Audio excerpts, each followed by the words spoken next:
A última parte do conteúdo, então, para encerrar aqui, é a parte de princípio de operação de TV digital e algumas coisas relacionadas com a implantação dela. Sobre a TV digital.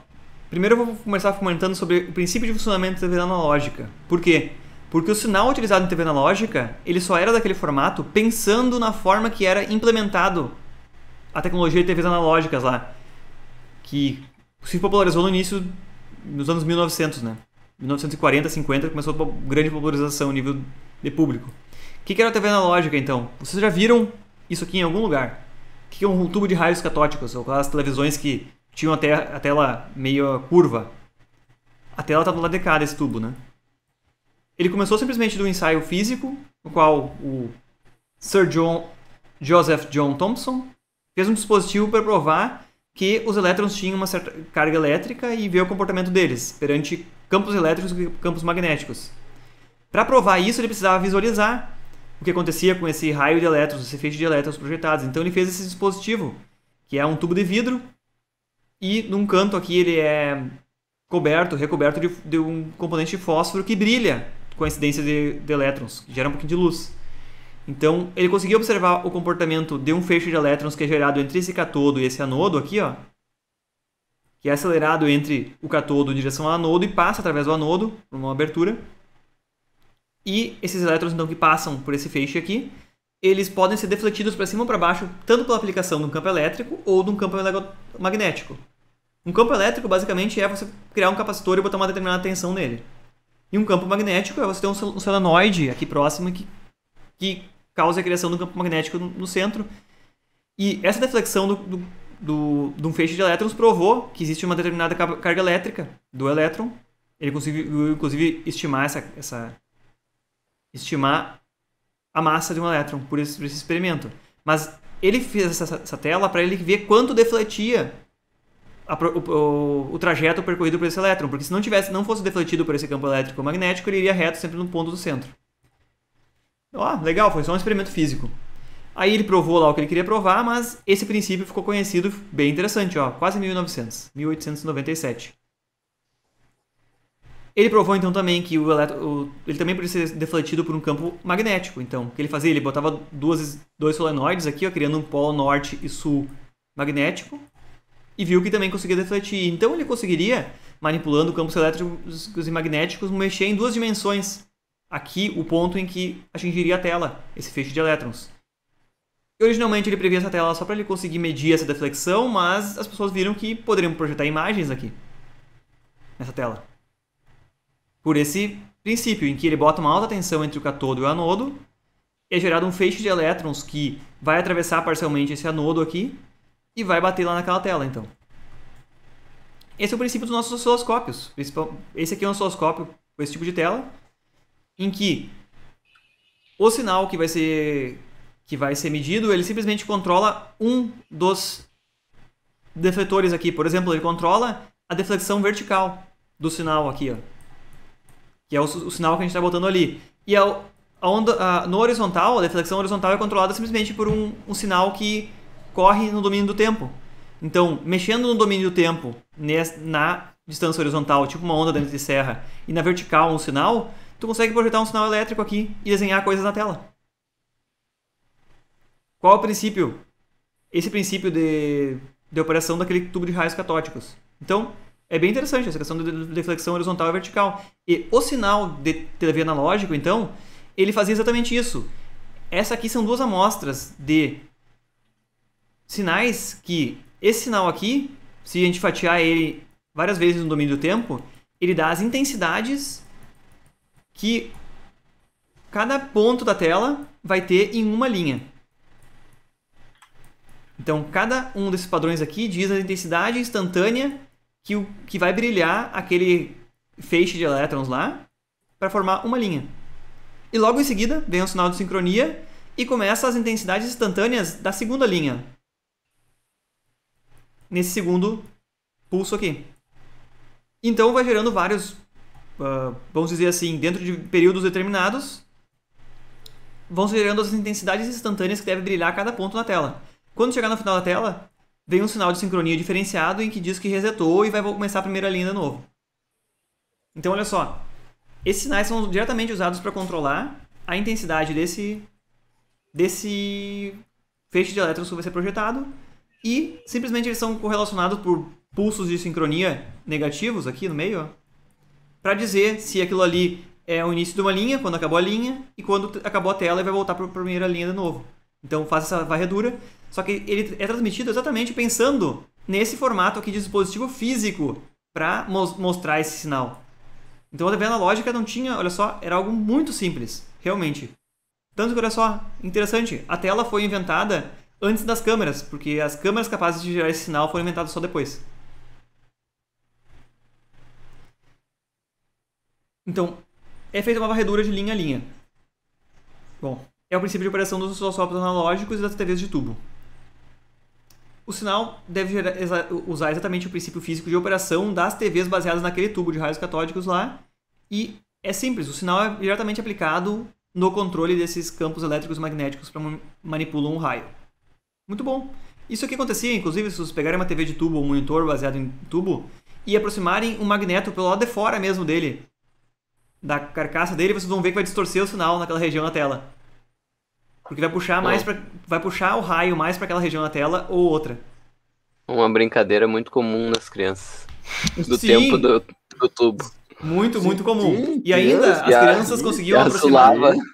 Azulava as telas, às vezes ficava um tempão com defeito. Isso, e você pode inclusive aproximar um magneto muito forte na parte da frente da tela, e por ficar magnetizada numa polaridade ou outra, aquela região ela pode atrair mais ou repelir mais e defletir o raio em diferentes direções.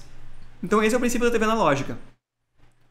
Vamos dizer assim, esse formato, esse sinal e a banda de frequência utilizada dele não é muito eficiente. E ainda assim a quantidade de pontos na tela é bastante pequena. Hoje em dia a gente considera uma resolução baixa isso. Agora sim, vamos cair na TV digital. A TV digital, apesar de hoje em dia utilizar os mesmos espectros, bandas e frequência dos canais analógicos, até uma parte menor, ela usa um processamento digital prévio à transmissão do sinal. Esse é um processamento com perda. Então é uma compressão com perda de informação. Só que vamos ser sinceros, numa imagem, vocês observem aqui, uma imagem com 12 KB ou uma imagem com 1,8 KB. Nosso olho humano não tem tanta precisão para dizer que isso aqui é tão diferente, essa da esquerda é tão diferente da do meio, né? E essa do meio tem 85% menos dados contidos nela. Então, em vez de eu ficar gerando um sinal que, ok, replica muito bem aqui, ó, por esses pulsos, as intensidades luminosas de cada ponto, mas não precisa toda aquela informação. Para nossa experiência visual, isso não influencia muito. Então, o processamento digital e codificação tipo MPG2 e MPG4, que vem de Moving Picture Experiment Group, que é o MPG, tanto também é utilizado hoje em dia em compressão de fotos, tipo JPG. Eles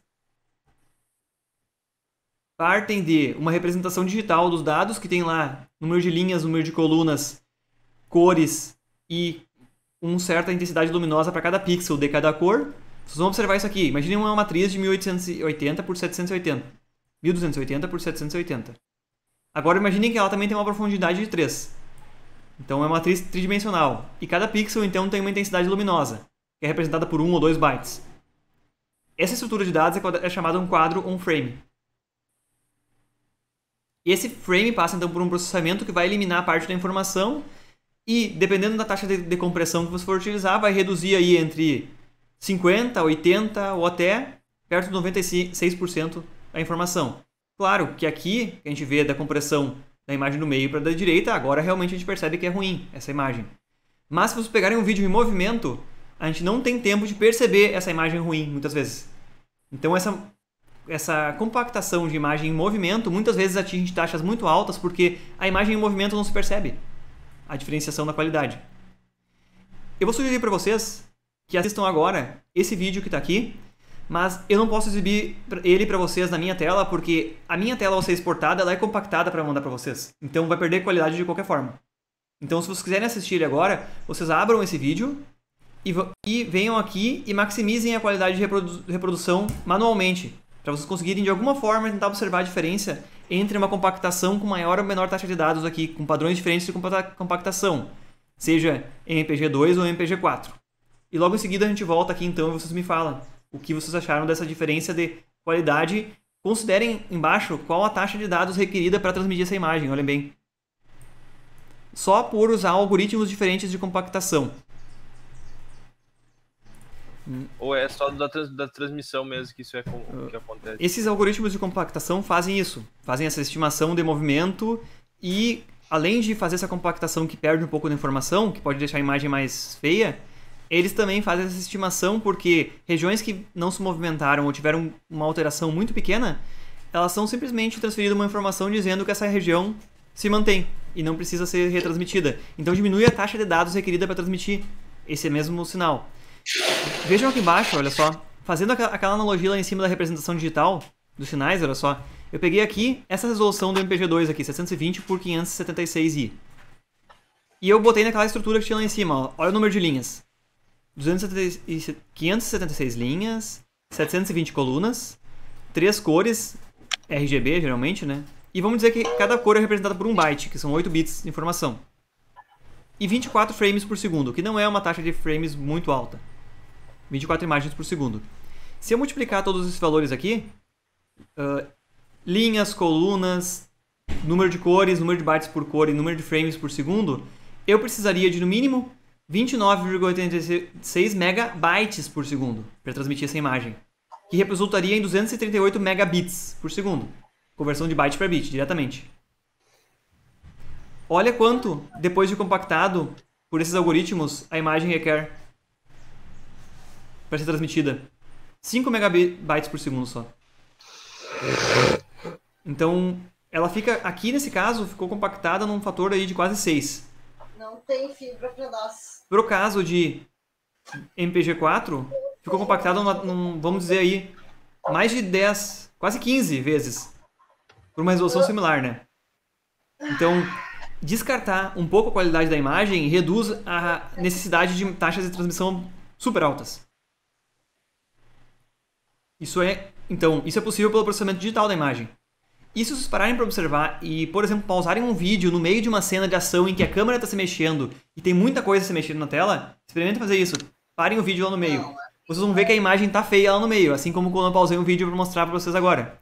Só que a experiência de utilizar isso não é ruim, porque afinal o usuário não consegue perceber toda essa informação e para ele a qualidade da imagem segue sendo boa. Existem outros recursos, por exemplo, até mesmo a transmissão de linhas alternadas, em que um frame só transmite parte das linhas e o outro frame transmite interlaçadas, uma linha e outra.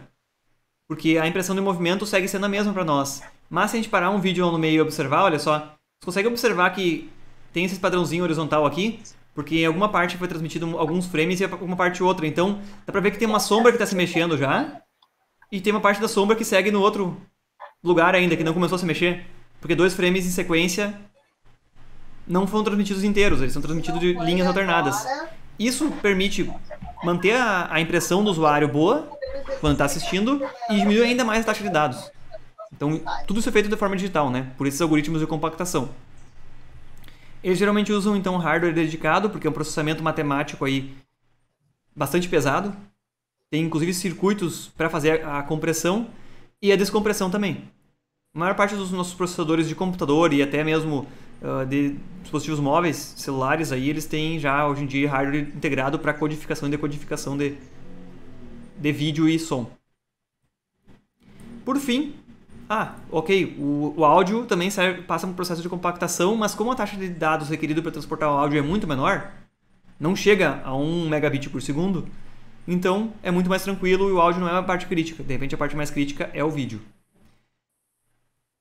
Por último, então, esses dados eles são fragmentados e são postos dentro de pacotes. E esses pacotes são transmitidos.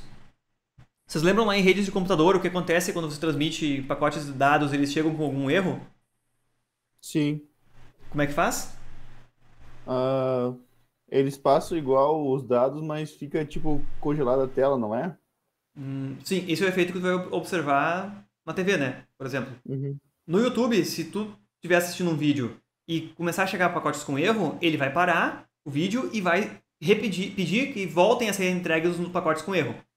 E vai recarregar a página. Vai recarregar. Só que essa comunicação é bidirecional e é para um usuário só de cada vez. Eu conecto o YouTube e tenho um vídeo obtido. Quando a TV para o broadcast, que é a TV que é enviada para milhões de pessoas numa área, não tem a possibilidade de tu retransmitir o pacote. Chegou com erro. Tu não pode pedir para transmitir de novo. Já pensou nisso? Porque não tem a comunicação bidirecional. Faz sentido. Então, nesse tipo de comunicação, que em broadcast, que várias pessoas vão receber, ela é baseada muito em códigos de correção de erro, que são aquelas paridades adicionadas nos pacotes lá. Que são basicamente, se adiciona uma certa parte a mais de dados no pacote, vai aumentar o tamanho do pacote, vai. Só que essa parte adicional vai permitir tanto verificar se os dados chegaram íntegros e até mesmo corrigir uma parte de erros, se a quantidade de erros for pequena, forem poucos. Então, esses códigos corretores de erro, ou FAQ, eles são implementados em diferentes níveis e, dependendo da qualidade da imagem sendo transmitida, eles podem ter mais ou menos quantidade de informação adicionada. Um exemplo aqui. Se tiver uma razão de FAQ de 2 para 3, quer dizer que a cada 2 unidades de dados transmitidas, de dados mesmo, de imagem, o pacote vai conter 3 unidades de dados transmitidos. Quer dizer, ele vai ficar 50% maior. Só que quanto maior a quantidade de redundância, quanto menor o valor dessa razão, quer dizer, efetivamente são transmitidos mais dados com mais redundância do que os dados efetivamente, maior a redundância quer dizer que eu vou conseguir ter maior confiabilidade e menos erros na transmissão. Mas a taxa efetiva de dados transmitidos, que é a parte de cima da fração, ela é menor. Por outro lado, quando eu quero botar essa fração muito perto de 1, eu vou adicionar menos dados extras para correção de erro, tem menor redundância e tem mais chance de eu ter então erros e esses pacotes chegarem com erros eu não conseguir recuperar. Eu simplesmente perder eles. E a imagem literalmente vai congelar e não vai seguir exibindo mensagens com frames com erros. Ele vai perceber que a taxa de erro é muito alta e para de exibir simplesmente a imagem. Não é o que acontece com a TV analógica lá, que simplesmente começava um chiadinho e ia aumentando o chiadinho, né? Mas sempre tinha um nível de chiadinho mínimo a TV analógica. Nunca ficava 100%. Aqui a gente tem imagens perfeitas aí, porque elas são transmitidas digitalmente com correções de erro. Aí entram diferentes resoluções, né, de transmissão. As mais comuns que a gente vai enxergar, olha só, conhecida também como SD aqui, essas resoluções aqui, essas duas, Palm e NTSC. Ou então, aqui já era considerada HD 720p, olha só, 1280 por 720, aquele exemplo que eu trouxe antes, que é uma resolução também comum para monitor do computador. Ou 1080p, que tem resolução de 1920 por 1880, que eu também acho que é conhecido como Full HD. São resoluções mais comuns em TV digital. Essa aqui, para ter uma ideia, era de DVD, que a gente considerava. E a resolução aquela de Laserdisc, qual que é a resolução dele? Ah, do Blu-ray? Não, Laserdisc. Tem uma mídia que foi feita toda em Laserdisc. Não sei dizer o que é. Mas é Laserdisc. Então é uma mídia diferente do DVD, diferente do Blu-ray. Eu realmente não conheço. É tipo... Foi eu acho que uma coisa... Deixa eu ver se eu não consigo achar aqui. Ok, mas aí... Bom, nós estamos falando de gravação em mídia, né? Ok. É menos problemático a gravação em mídia, porque afinal você vai ter o canal de comunicação sempre mais ou menos certo ali. Você vai gravar os dados e a taxa de dados que você consegue ler do disco é muito mais alta do que a disponível para broadcast de TV. Ao contrário da TV analógica, que antigamente tinha poucos padrões aí, por exemplo, esse NTSC, Palm, e variava aí sistema americano e europeu, a TV digital tem vários padrões diferentes. E nós aqui, ó, no Brasil e na América Latina quase completa, a gente usa esse padrão, que é baseado no padrão japonês. Exemplificando essa questão da mesma imagem salva em BMP, que não faz compactação, e imagem salva em JPG. A gente consegue observar que o contraste é absoluto no BMP, só que aqui não tem compactação nenhuma informação. E esse arquivo aqui ficou, como eu estimei ali, com um tamanho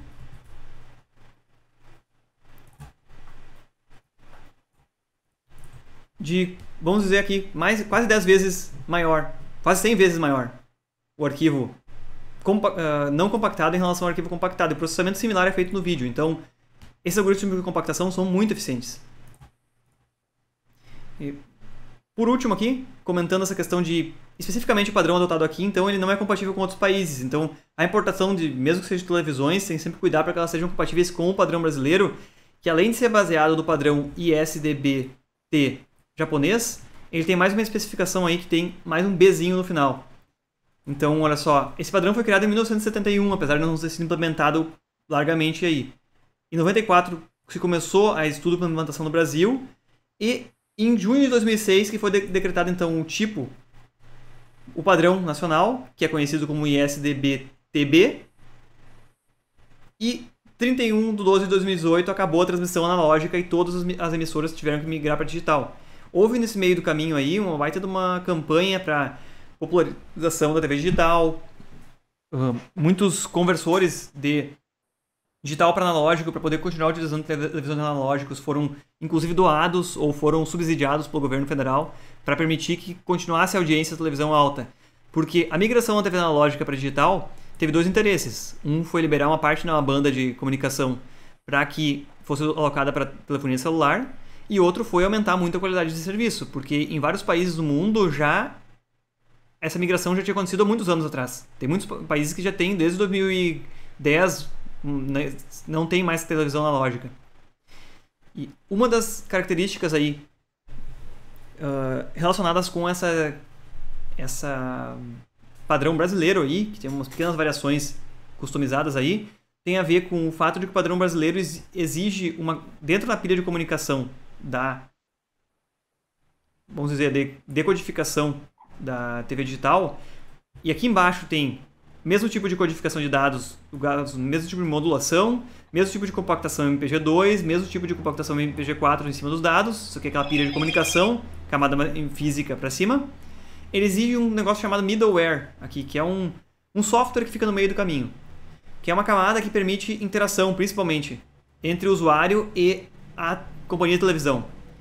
A comunicação não é feita aqui, por exemplo, por própria RF, ela conta com a possibilidade de que tu tenha outro canal de retorno, que é outro meio de comunicação para te mandar informações de volta para a companhia de televisão e ter algum conteúdo interativo, seja acessar banco, acessar uma página customizada na TV ou algo assim. De alguma forma isso aqui não está sendo sucesso, porque eu nunca vi propaganda das companhias de televisão que se use esse tipo de sistema de interatividade. Inclusive isso aqui é um passo na direção das pessoas quererem largar a televisão aberta e irem para a internet, porque se tu exige outra forma de conexão com dados, talvez seja mais viável para os usuários e mais atrativo eles irem direto então para um serviço baseado na internet, em vez de querer usar uma televisão que requer recebimento de sinal em broadcast, mas que tem que ter um outro link de comunicação. Então, no meu julgamento, isso parece um grande equívoco e não pegou essa moda. E hoje em dia a gente percebe que grande parte dos sistemas de mídia estão mudando para mídia baseada em rede de dados, em vídeo sob demanda, em streaming, e não mais em TV aberta. E essa camada aí de aplicação intermediária que previa a interatividade, ela não teve sucesso então, apesar de todas as televisões digitais vendidas no Brasil obrigatoriamente conterem essa camada intermediária de middleware, chamado Ginga. Inicialmente se previa aí que fosse utilizada uma tecnologia chamada WiMAX para o canal de retorno, ou então, hoje em dia é mais viável, algum outro tipo de conexão de dados. Mas não teve sucesso essa questão de interatividade de TV digital. Do ponto de vista lá de telecomunicações, o que se usa aqui na camada de baixo são comunicações baseadas em OFDM, que são múltiplas portadoras que podem ser alocadas muito próximo da outra e ter uma utilização ótima do canal de comunicação. E aí, a gente não fala mais só em dividir em canais, olha só. Antigamente a TV digital era dividida em canais, né? Segue sendo dividido em canais com a mesma largura de banda. Só que agora dentro do canal existem negócios chamados segmentos.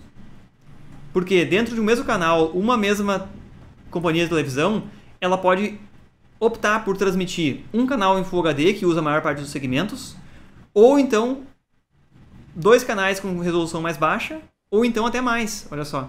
Então, uma mesma transmissora, essa é uma propriedade que só consegue ser atingida se uma mesma transmissora está gerando o sinal. Ela consegue usar subportadoras dentro do canal.